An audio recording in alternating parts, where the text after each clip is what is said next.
mofinaina isan'andro atolotry ny mpitandrina rakotina valina maoly.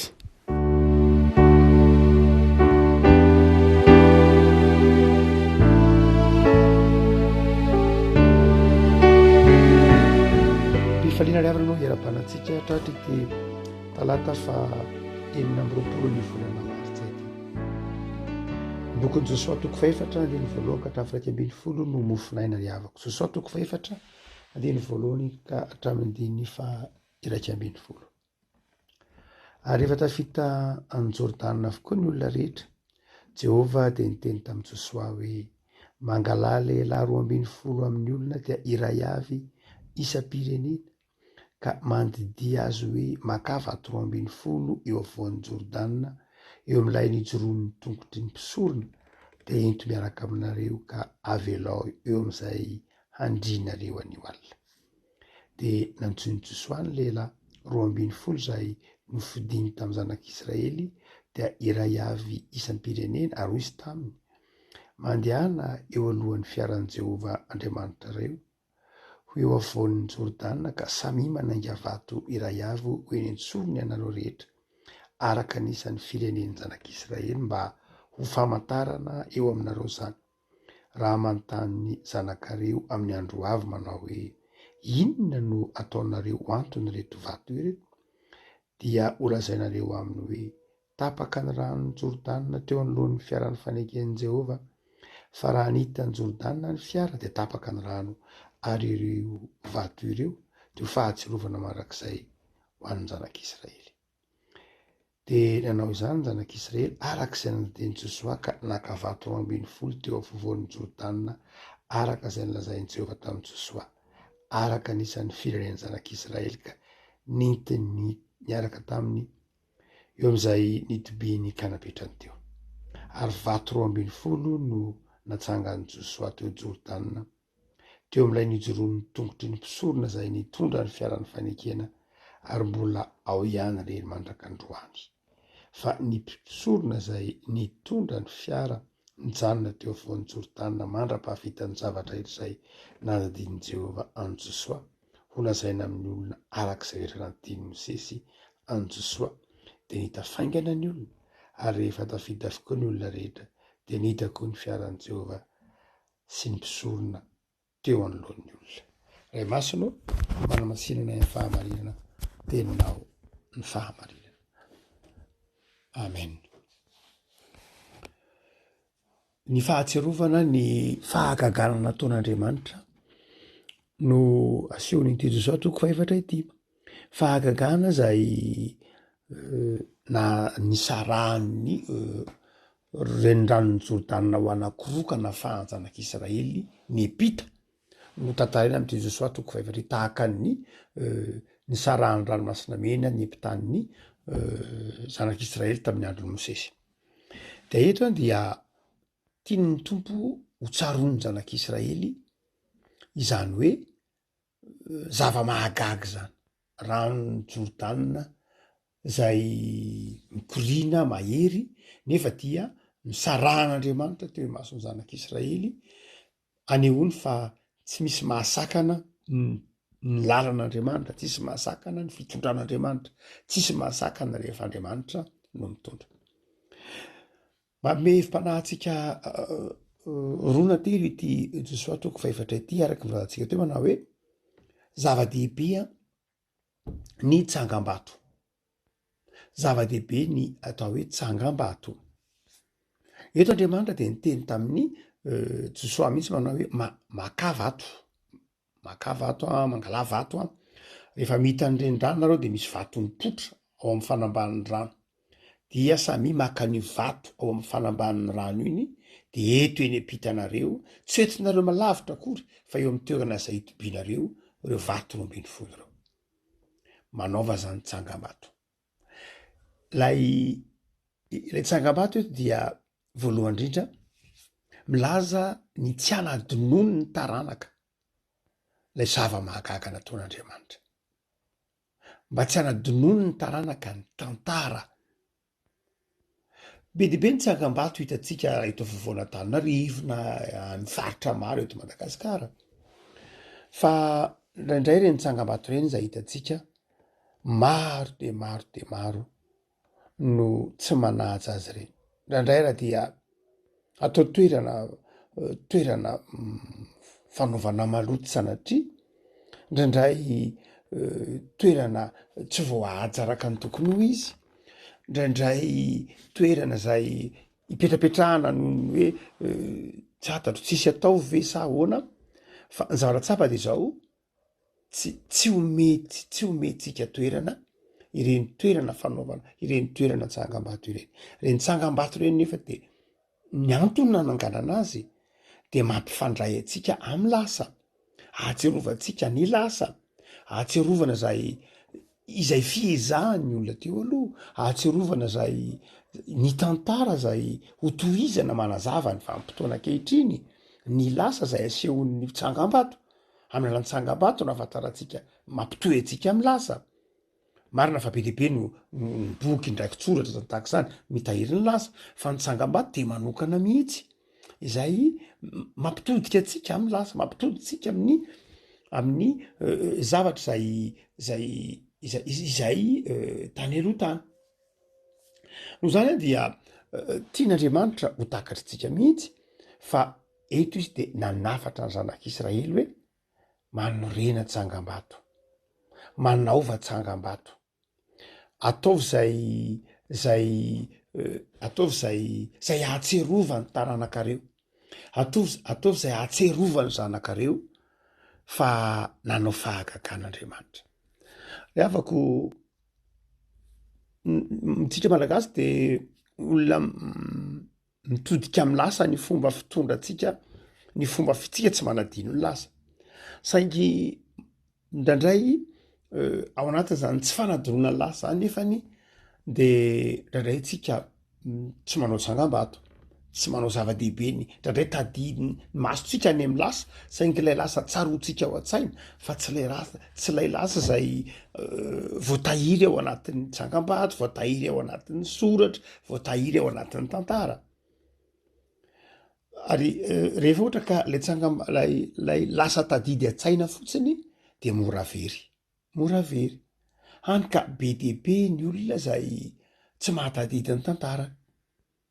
Ny maro raha dia tsy manana ny tsy mahafantatra ny teny tiara ny mialatro eo amin'ny dadany dadabe na atao hoe taranaka efatra teo any aloha de efa tsy de efa betsaka ny tsy mahafantatra ny teny tiarany.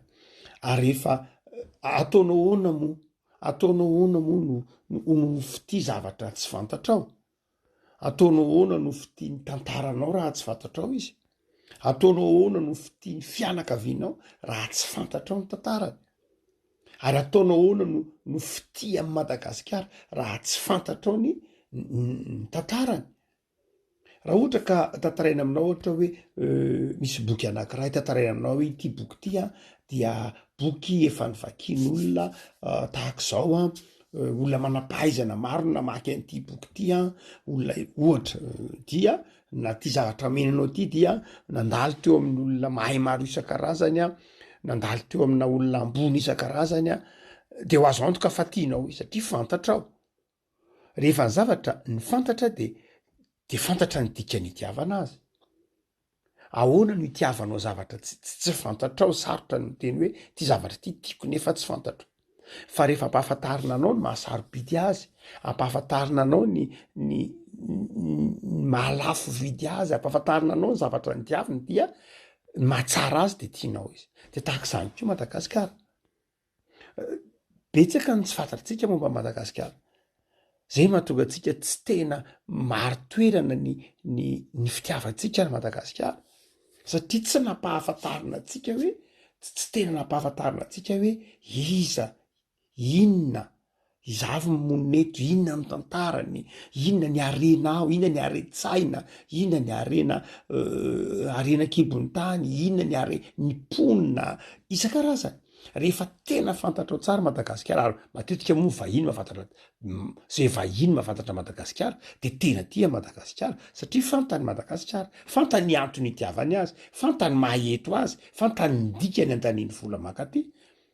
Fa ny tsika eto de ndraindray tsy mahafantatra ny hoe tsy mahafantatra na ny karazana hazo ao anatin'ny oala zay efa vitsy io raha tsy fantaritsika koa be dehibe ny olona no ametrahana fanontaniana hoe firikainy karazan-kazo ao anaty ala fantatrao raha mahafantatra 50 ny olona tena betsaka raha mahafantatra 50 nefa zany azo 50 zany raha mikarazan-kazo eto Madagasikara de tena tsinitsinina mihitsy zany 50 zany na atao hoe ny azo fanoavana fanaka fotsiny ara raha mahafantatra 10 ny olona andavanandro de efa be dehibe akoatra ny voamboana zay hain'ny olona iny na ny tavolona ny famelona na ny andavanandro de mety ho hainy olona fa raha vao mivoaka kely fotsiny de efa be dehibe iny tsy mahafantatra hoe iny zany ramy iny zany isan-karazany dia be dehibe reo ataotsika hoe ny karazana vorona na ny karazana trondro na be dehibe zay arena ny Madagasikara de tsy tena fantatritsika Madagasikara raha teo koa ny fanjanahantany izay nitondra atsika nandritra ny taona maro dia tsy napahafantatra atsika ny Madagasikara mazava ho azy zay tokony ho fantatritsika amin'ny mahazana-tany atsika ihany nampahafantariny atsika fa tsy nampahafantariny atsika mihitsy tao anaty fandahara-pianarana na ny kolotsaintsika hany ka manjary le kolotsaina mampifanohatra le kolotsaina mampiady ino ny resahana fa tsy le kolotsaina mampiombona le kolotsaina mampiray le kolotsaina mampifankaty iny dia indraindray tsy fantatritsika ary manjary lasa tratrany ataotsika hoe fitsarana melo hotsika manao hoe rehefa zavatra fantatrao rehefa zavatra nampahafantarina anao ny fahatsarany de tianao izy ary reny dikany tsangam-bato dia anankiray am'izay mampahafantatra atsika ny tantara hitiavatsika ny nosotsika ny hitiavatsika ny fianakaviana ohatra eto dia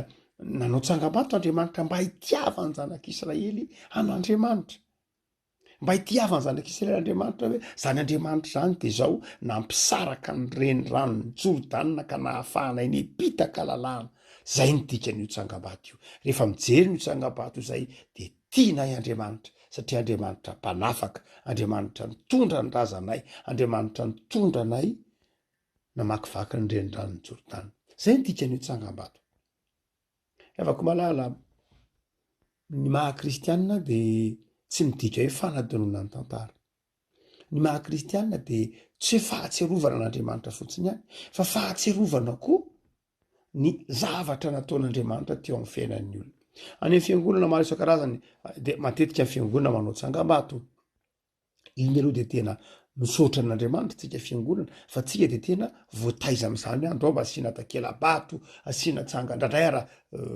lasa be loatra indray amin'ny toerana sasany mba fahatserovana ny hoe tiany amin'ny fotoanany jobily fotoanany fahakalazana fa ndraindray amin'ny fiarahamonina andavanandro ny fiarahamonina dia ndraindray misy mpanoratra misy mpanakanto rehefa misendra amin'ny resaka n'reny ataotsika hoe lalana mantsy zany de misy anarana vazaha moa zany ampita-dranomasina de ny azy tena mipetraka tsara mihitsy na ny arena autobus io na gary io na lalana io na toeram-pitsangatsanganana io na zaridaina io de samy misy anarana avokoa zay ny antony de mba fanajana ireny olona zay nanamarika ny fiainan'ny fiarahamonina ireny fa eto amitsika eto Madagasikara mbola mila miezaka kely isika fa be dehibe ireo olona zay namolavola fiarahamonina mpanoratra mpitolona mpitaiza ara-panahy mpitandrina mpirehetra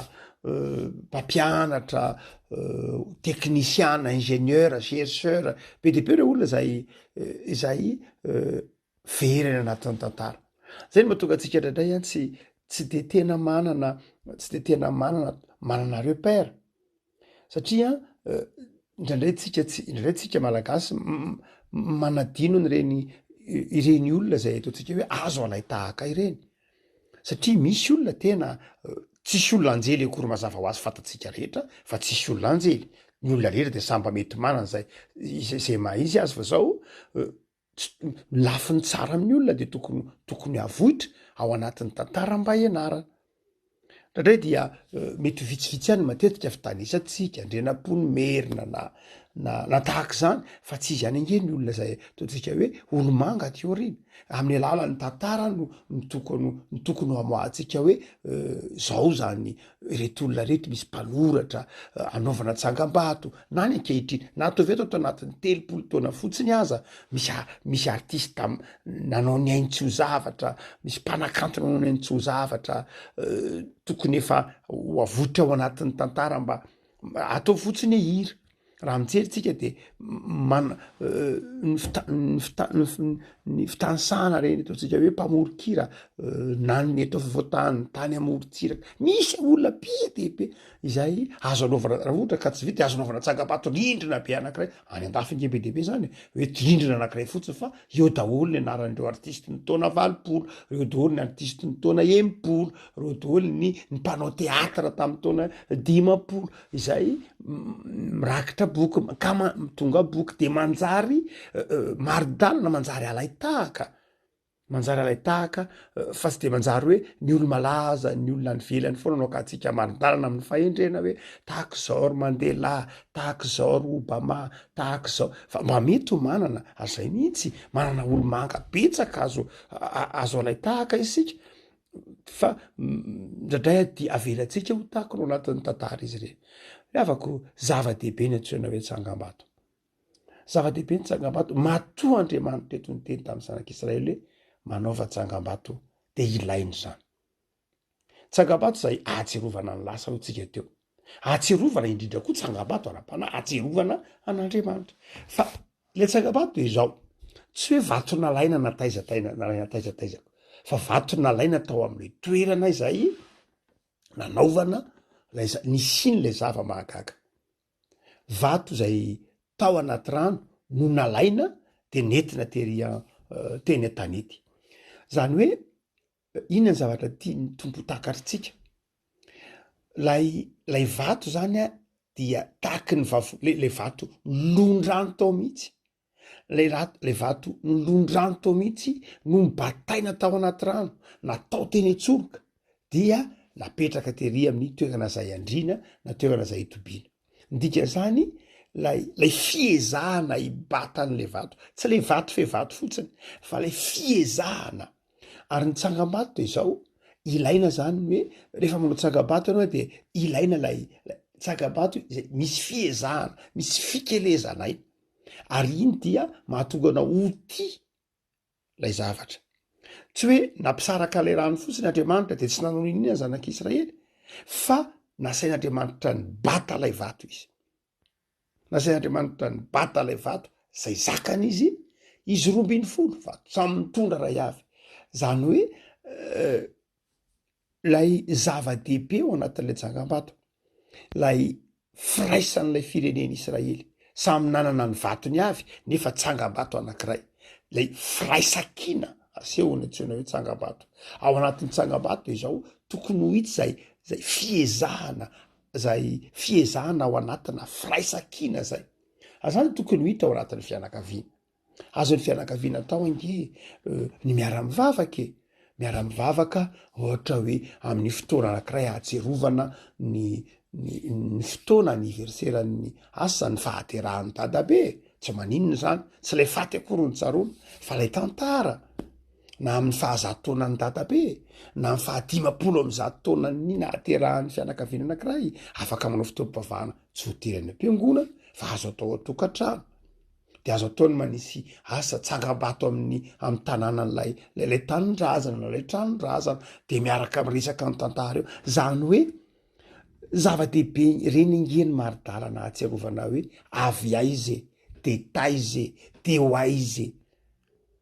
Fa ndratray ny olona zay ataotsika hoe tsy ny olona zay manadiny ny tantarany na ny fianakaviana manadiny ny tantarany na ny fiangonana zay manadiny ny tantarany na ny firenena zay manadiny ny tantarany de sanatria ohatra ny olona vony Alzheimer.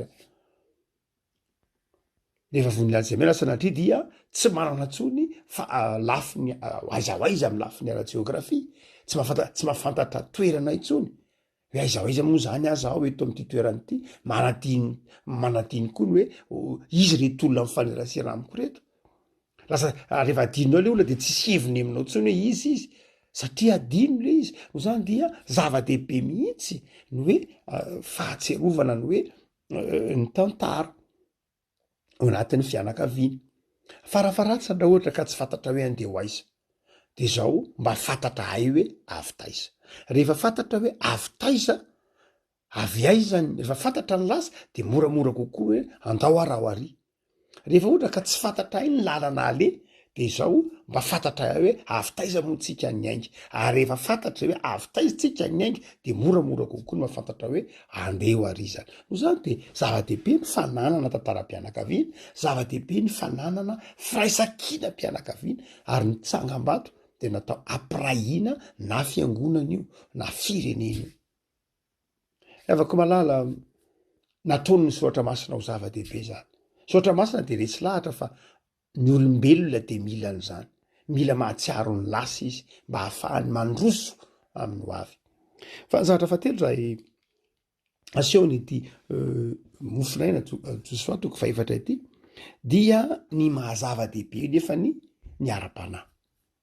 Ny tsangam-bato dia teo amin'ny toerana zay nijoroan'ny mpisorona, zay nitondra ny fiarany fanekena. Am'zany tantara zanak'Israely de reto zavatra efatra na lehibe reto na telo lehibe reto no ny tena tsy apatsahivon'Andriamanitra mandrakariva azy. Ny voalohany de zao ny mahapahary an'Andriamanitra, ny mahapahary na ny faharian'Andriamanitra. Io dia naverimberin'Andriamanitra mihitsy, tsy ho adonony ny zanak'Israely ny mahapahary azy, hoe ny zavatra rehetra misy eto ambonin'ny tany de no arian'Andriamanitra ary Andriamanitra nary azy. Eo no manomboka ny zavatra rehetra. Andriamanitra ny mpahary ary ny zavatra rehetra dia an'Andriamanitra izy ny nahary azy. Averimberin'ny soratra masina zay tsy ho adonon'ny zanak'Israely. Ary zany koa rehefa komirana tsy tokony ho adonony ny taranakitsika mifandimby mihitsy, na aiza na aiza izy, na inona fari-pahalalana, na inona andraikiny, na inona na aiza toerana misy azy de zao zavatra tsy tokony ho adonony ny taranaky ny kristianina rehetra ny hoe Andriamanitra de mpahary, ary an'Andriamanitra zao rehetra zao izy ny nahary azy. Fa ny faharoa zay tsy adino ny zanak'Israely mihitsy de ny fampahatsiahivana ny antsoina hoe lalàna. Andriamanitra nanome ny zanak'Israely ny lalàna, zany hoe zany vahoaka an'Andriamanitra zany de vahoaka manana identité, manana lalàna. Satria ny lalàna tamin'ny zanak'Israely de tsy hoe lalàna maniry tsy ahafahana manao na inona na inona, fa identité, zany hoe mamaritra lay maha izy azy. Lay identité ny lay maha izy azy ny zanak'Israely dia Andriamanitra ny nanome azy, sady nanome azy tany izy, nanome azy lalàna. Zany dia tena napahatsiahivin'Andriamanitra ny zanak'Israely zay hoe ny lalàna zay diavinareo io zany nanome azy. Fa ny fahatelo zay averimberin'Andriamanitra mihitsy de zao izy no nanafaka ny zanak'Israely tany amin'ny tany nandevozana. Zany hoe ny tiany ho takatra ny zanak'Israely de ny hoe na de ao anatin'ny zavatra sarotra indrindra sy fahadisom-panantenana azy ny olona de zao hain'Andriamanitra ny manafaka azy. Ary ao rehetra eo de nasian'Andriamanitra fahatserovana avokoa. Niterizina nasian'Andriamanitra niterizy Mosesy ny takela-bato anankiroa misy ny lalàna.